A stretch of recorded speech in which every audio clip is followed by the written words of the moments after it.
देखो दाग लग गए सारा আসসালামু আলাইকুম।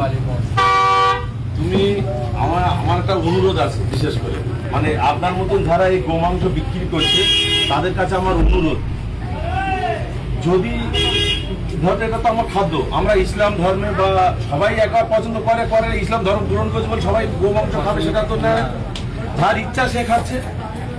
আমি আপনাদের মাধ্যমে মানে এই মিডিয়ার মাধ্যমে আমি অনুরোধ করব, যাতে করে এটা কাঁচের পর্দা দিয়ে যদি আমি বিক্রি করি, তাতে করে এটা ধুলোবালিও যাচ্ছে, সেটা সে খাচ্ছে, তো এটা ডিস্টার্ব হতে পারে, এটা ইনফেকশন হতে পারে।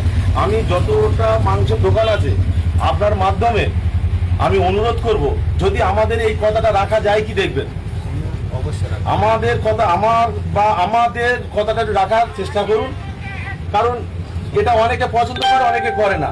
আর এই ধুলোবালি রাস্তা থেকে গাড়ি ঘোড়া যাচ্ছে, ধুলোবালিতে পড়ছে, এইটুকু বিষয়টা আপনার জানানোর জন্য আমি এখানে নামলাম। আপনি চেষ্টা করবেন যদি পালন করা যায়, সেটা আপনার ব্যক্তিগতভাবে, আমি আপনার জোর জুলুম করছি না।